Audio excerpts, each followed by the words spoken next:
자, 오늘은 풍성한 축복 안에 사는 그리스도인이라는 제목으로 함께 은혜를 나누고자 합니다. 여러분은 예수 믿는 사람으로서 잘 살고 있으십니까? 어떠세요? 잘 살고 있으십니까?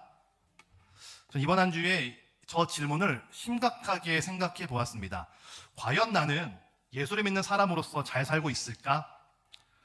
교회를 잘 다니는 것만으로 예수를 잘 믿는 것일까요? 여러분, 예수를 잘 믿으면 반드시 축복이 있습니다. 믿으십니까? 믿으세요? 이게 믿고 안 믿고의 문제입니다. 왜? 성경은 분명히 약속하고 있기 때문이죠. 요한복음 10장 10절에 이런 말씀이 있습니다. 함께 읽어볼까요? 같이 읽어보겠습니다. 시작. 내가 온 것은 양으로 생명을 얻게 하고 더 풍성히 얻게 하려는 것이라. 아멘. 자, 우리가 저 말씀 보면은 그래, 예수께서 죽으셨으니까 내가 구원받았지, 생명 얻었지 라고 하는 내용은 익히 알고 있습니다. 그런데 성경은 그 뒤에 말을 하고 있거든요. 풍성히 얻게 한다. 무슨 말이냐? 풍성한 축복이 우리 안에 있다는 것이죠. 단순히 죽으면 천국 가가 아니라 살아가는 이 시점에서도 하나님의 풍성한 축복이 있다는 것을 반드시 성경은 약속하고 있습니다. 분명한 약속이지요. 선한목자교회를 은퇴하신 유기성 목사님의 책을 보니까요, 예수를 믿을 때 받는 3가지의 축복이 있다라고 말씀하시더라고요. 여러분, 예수를 잘 믿으면 3가지의 축복이 있습니다. 첫 번째 어떤 축복이 있는가? 같이 가볼까요? 부족함이 없는 풍족함을 주십니다.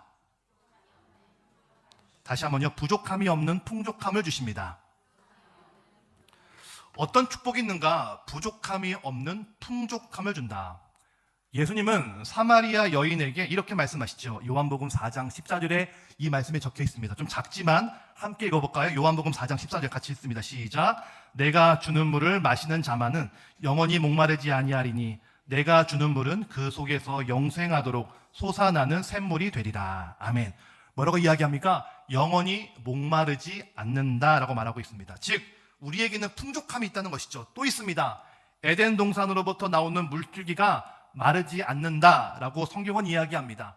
우리 2024년 저희에게 표에 근간이 되는 말씀인데요. 우리 창세기 2장 10절입니다. 함께 읽어볼까요? 같이 읽어보겠습니다. 시작. 강이 에덴에서 흘러나와 동산을 적시고 거기서부터 갈라져 내 근원이 되었으니. 아멘. 뭐라고 얘기합니까? 근원, 즉 풍요로움의 시작이 바로 하나님이 계셨던 에덴 동산이었습니다.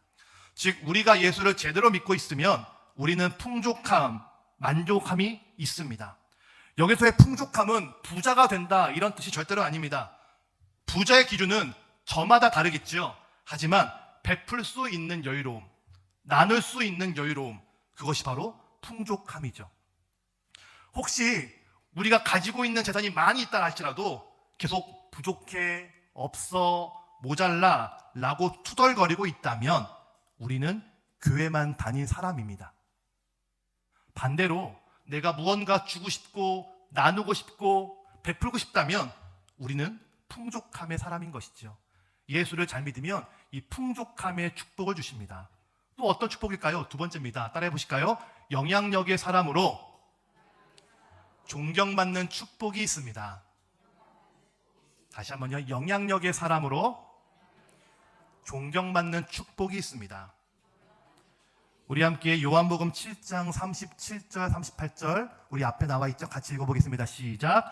명절 끝날 곧 큰 날에 예수께서 서서 외쳐 이르시되 누구든지 목마르거든 내게로 와서 마시라. 나를 믿는 자는 성경의 이름과 같이 그 배에서 생수의 강이 흘러나오리라 하시니. 아멘. 자, 뭐라고 이야기합니까? 생수의 강이 흘러나온다라고 말하고 있죠. 즉 주위에 영향을 미친다 이런 뜻입니다. 우리가 예수를 제대로 믿고 있다면 주변에 영향력을 끼칩니다. 내 주변이 달라지고 새로워지죠. 만일 여러분들의 가정이, 직장이, 이웃이 아무 변화가 없다면, 또 나 때문에 상처만 가득하다면 우리는 어쩌면 교회만 다닌 사람일 것입니다. 현재 감리교신학대학교 총장님이 유경동 교수님이신데요. 이 유경동 교수님은 제 논문을 지도해 주셨던 지도 교수님이셨습니다. 사석에서 함께 이야기를 나누는데 이 총장님의 장인께서 그 시골에 큰 쌀집을 운영하셨대요. 옛날에 쌀집은 꽤 큰 부자였지 않습니까? 그런데 원래 예수를 안 믿었는데 이 맞사위가 이 목사님이 들어오니까 내가 교회를 나가야지 라고 생각을 하셨답니다. 그래서 동네 교회를 나갔습니다. 주일 예배를 잘 드리고 점심까지 얻어 드시고 집에 왔는데 이렇게 물어봤습니다. 아버님, 예배는 잘 드리셨나요? 라고 묻자 교회는 다시 안 가 이러시다는 거예요. 교회는 갈 곳이 못 돼. 왜 그러시는데요? 물어보니까 야, 교회 가보니까 온 동네 나쁜 놈들은 다 모여있더라. 쌀값 떼먹은 놈, 외상값 안 갚은 놈, 동네 소문 이상한 소문 내는 아줌마, 맨날 쌈지르는 아저씨 다 교회 모여있더라. 이렇게 말씀을 하시더라고요. 그 말씀을 듣자 교수님이 얼굴이 빨개졌다라고 말씀을 하셨습니다. 근데 그 기억이 지금까지 나더라고요. 여러분, 선한 영향력을 끼치고 있다면 우리는 지금 예수를 제대로 믿고 있는 것이죠. 반대로 내 주변에 상처와 혹은 어둠과 혹은 남들끼리 싸우는 비방만 남아있다면 우리는 예수를 믿는 것이 아니라 교회만 다니고 있는 것입니다. 또 어떤 축복이 있을까요? 세 번째 따라해 보실까요? 삶의 고비마다 승리합니다. 다시 한번요. 삶의 고비마다 승리합니다. 여러분, 예수를 믿어도 고난이 있습니다. 실망도 있고 원망도 있죠. 그러나 주님 대신 예수를 붙잡고 다시 일어서는 사람들이 바로 성도입니다. 인생의 위기 때마다 승리에 힘을 주시죠. 우리 함께 로마서 8장 35절부터 37절, 좀 길지만 같이 읽어볼까요? 같이 읽어보겠습니다. 시작. 누가 우리를 그리스도의 사랑에서 끊으리요? 환난이나 곤고나 박해나 기근이나 적신이나 위험이나 칼이랴. 기록된 바 우리가 종일 주를 위하여 죽임을 당하게 되며 도살당할 양같이 여김을 받았나이다 함과 같으리라.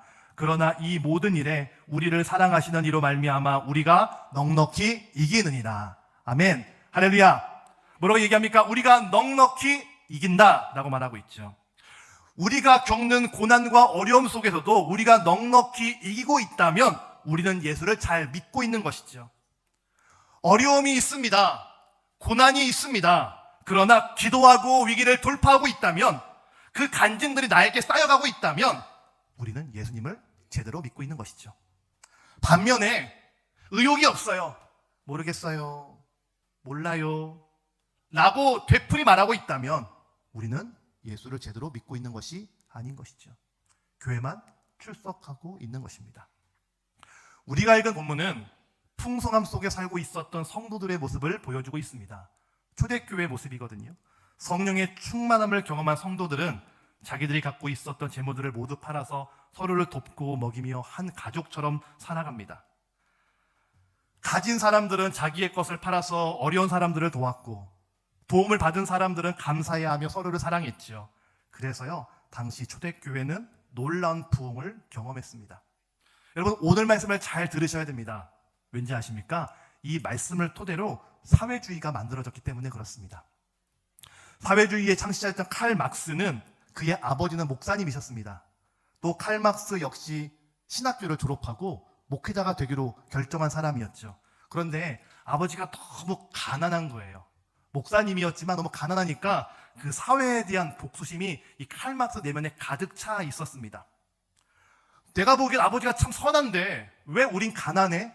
왜 우린 힘들어? 라고 하는 복수심이 가득 차고 있는데 성경을 보니까요, 이 말씀이 나오는 거예요. 아, 그래, 우리가 지금 성경을 잘못 믿고 있구나 라고 해서 그 복수심을 기초로 만든 학문이 사회주의입니다. 여러분, 사회주의는 폭력과 강압으로 평등을 실천하죠. 다 평등해 라고 말하고 있지만 사실 그 중에 핵심은 또다시 이득을 취하고 있습니다. 폭력과 강압이죠. 그러나 성경은 폭력과 강압이 아니라 은혜로 평등을 실천합니다. 은혜로. 여러분, 은혜가 있으면 내 것을 나누죠. 받은 사람들은 어떨까요? 감사할까요? 감사하지 않을까요? 감사하죠. 감사하니까 또 어떻게 합니까? 베풉니다. 그래서 하나님의 나라, 말씀이 기초로 된, 복음이 기초로 된 나라는 공짜가 없습니다. 내 것을 나누죠. 받으면 감사합니다. 받았으니 흘려보내죠. 여러분, 공짜 좋아하지 마십시오. 함께 일하던 동료 목사님 아이들이 있는데요, 중학교를 졸업했습니다. 몇 년 전까지만 해도 아이들이 부쩍 크니까요, 이 중학교 행사 중에 어떤 것이 있냐면 교복을 나누는 행사가 있었습니다. 선배들이 입던 교복을 잘 빨아서 맡기면 학교에서는 그것들을 후배들에게 주는 것이죠. 감사죠. 받는 후배들은 공짜로 교복이 생겼고 주었던 선배들은 감사함으로 내 것을 나눌 수 있습니다. 그런데 언제부터인가 시에서 돈을 주고 공짜로 교복을 맞춰주었죠. 그랬더니 내 것을 주는 선배도 없었고 그것을 받는 후배도 없습니다. 입던 것을 주니까 이거 왜 받냐고 그러면서 졸업식 때요 교복을 다 찢더래요. 막 찢어 버리더래요. 남들 거 받기 싫다는 것이죠. 내 거 새 거가 있는데 내 거를 왜 받는가라는 겁니다. 여러분 공짜 좋아하지 마십시오. 공짜로 무엇을 준다? 이게 잘 되는 걸까요? 아니에요. 하나님의 나라는 베품과 나눔에 있습니다. 받으면 감사하죠. 또 흘려보냅니다. 여러분 오늘 말씀을 꼭 기억하십시오. 오늘 말씀은 우리에게 풍성함의 열쇠를 줍니다. 주님은 우리를 풍성함으로 이끄시죠. 이것은 하면 된다, 할 수 있다라고 하는 긍정적인 자기개발이 아닙니다. 하나님께서 약속하신 축복의 원리이죠. 예수를 제대로 믿으면 풍족함이 있습니다. 삶에 영향력을 미칩니다. 시험을 이기는 승리가 있습니다. 그럼 그 축복의 원리가 무엇일까요? 함께 딱 세 가지만 나누고 오늘 말씀을 마치겠습니다. 첫 번째 따라해 보실까요? 나에게 심판과 은혜가 있음을 기억하십시오. 다시 한번요. 나에게 심판과 은혜가 있음을 기억하십시오. 자, 본문 31절을 보니까요. 빌개를 다음에 모인 곳이 진동했다라고 말하고 있습니다. 성경에서 진동은 항상 하나님의 큰 심판을 의미합니다. 심판은 우리의 죄를 알게 하죠. 여러분, 우리 모두 하나님의 심판을 받게 될 것입니다.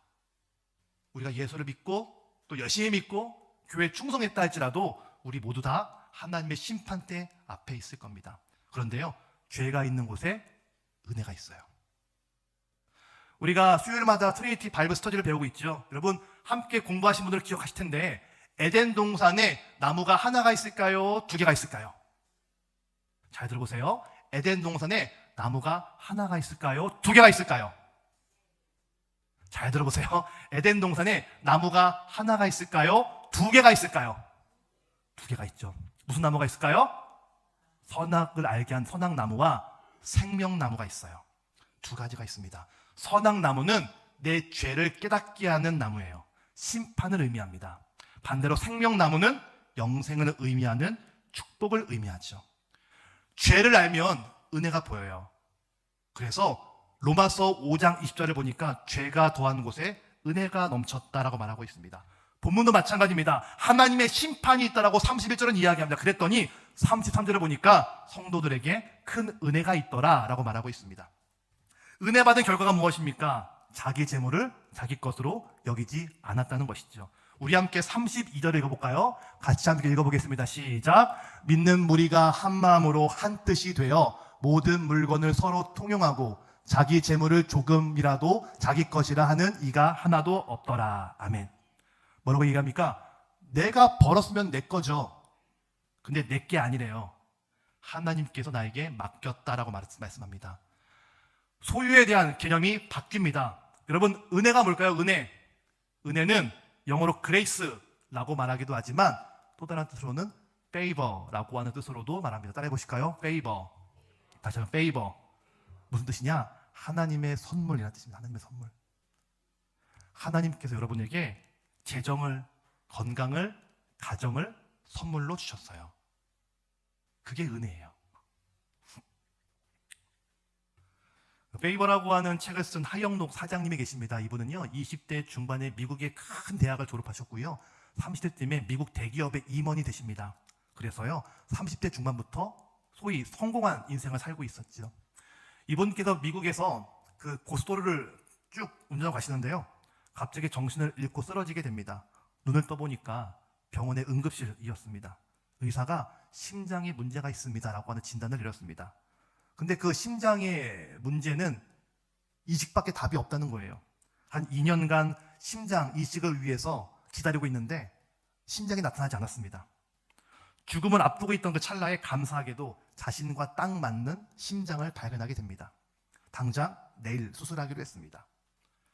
기쁜 마음으로 누워있는데 밖에서 웅성웅성거리는 의사분들의 소리가 들려왔습니다. 뭔 얘긴가 귀를 기울이니까요 이 비슷한 시각 한 20대 젊은 여성이 심장이 고장나 병원에 입원을 합니다. 근데 수술을 당장 해야 되는데 심장이 없다는 거예요. 당장 내일 하지 않으면 이분이 죽는답니다. 마음이 불편해서 의사를 찾아갔습니다. 선생님, 혹시 제가 지금 수술을 받지 않으면 제가 얼마나 버틸까요?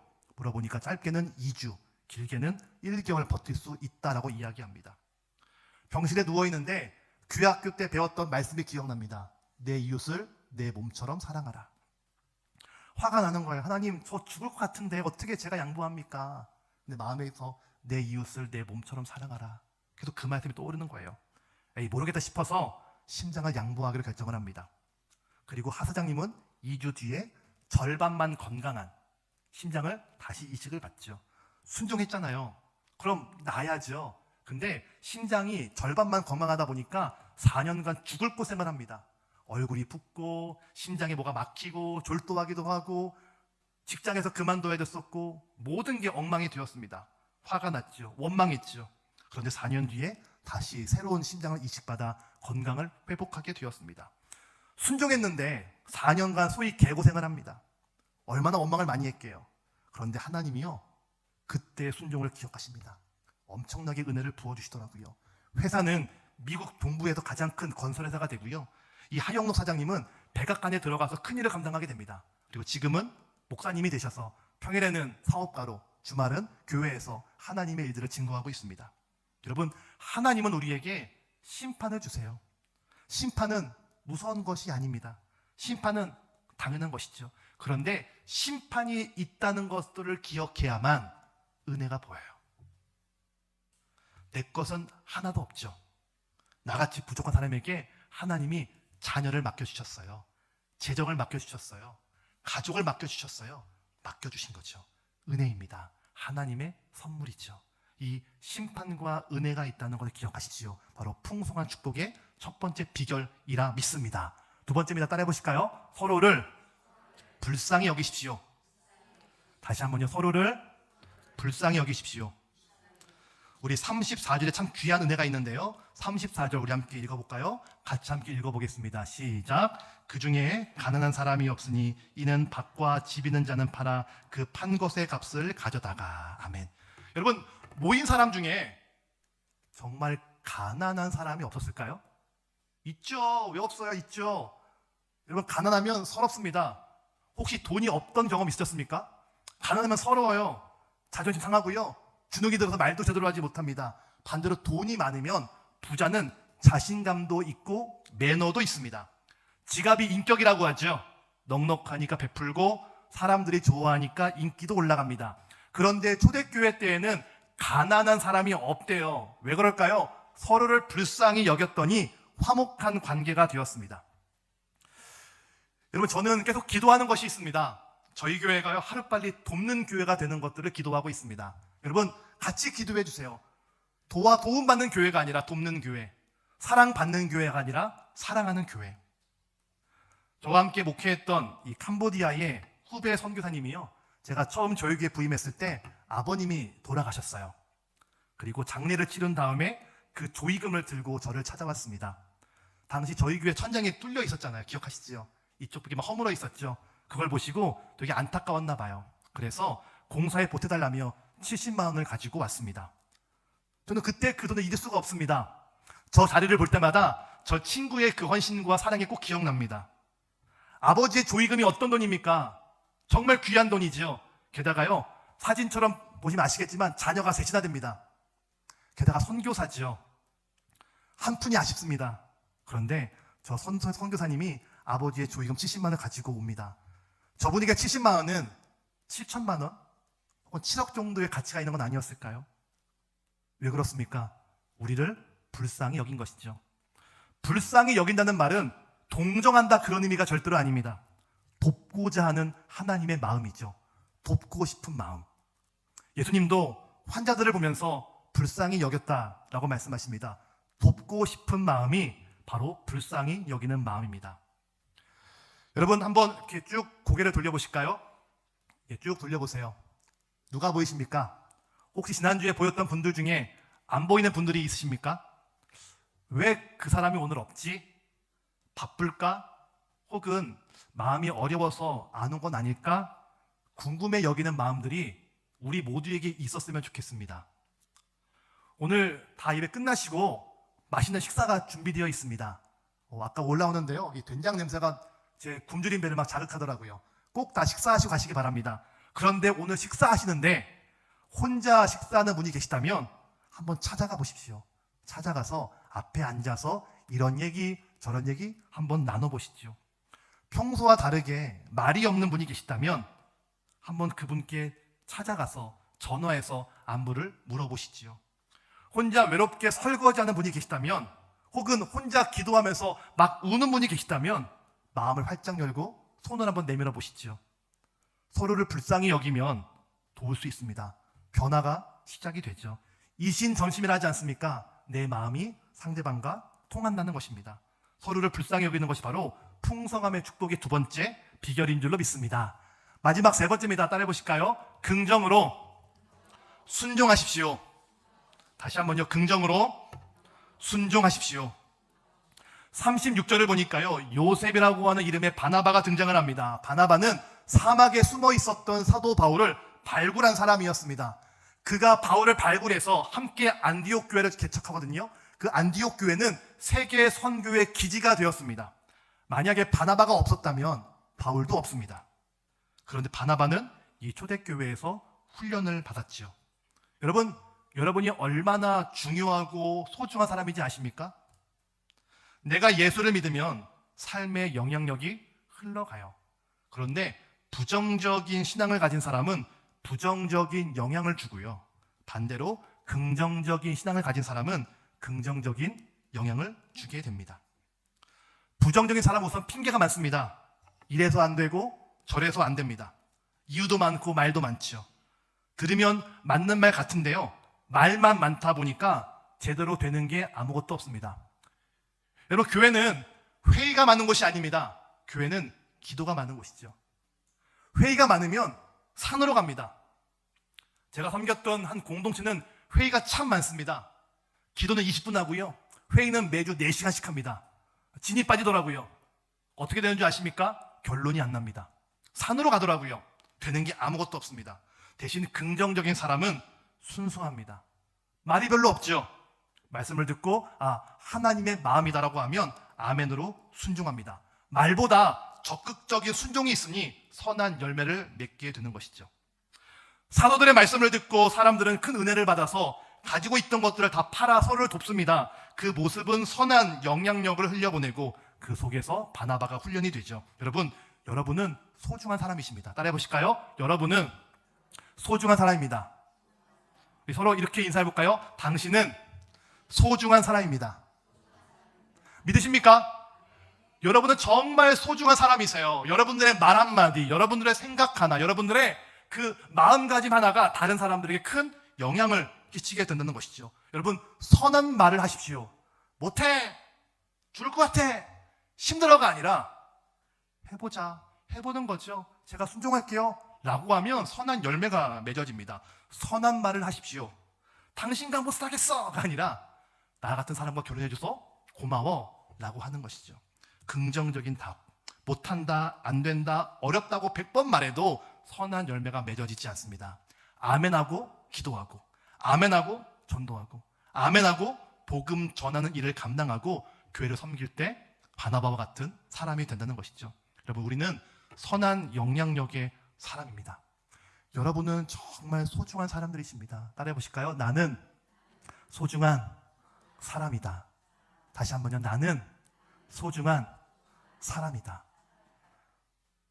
많은 분들이 가슴에 한이 있더라고요. 살면서 왜 나는 이럴까? 왜 나는 이렇게 이 모양 이꼴로 살까? 아니요. 여러분은 소중한 사람이십니다. 여러분들의 말이, 여러분들의 행동이, 여러분의 생각이 많은 것들을 바꿔놓습니다. 그게 바로 바나바와 같은 사람이죠. 오늘 배운 3가지의 비결을 기억하십시오.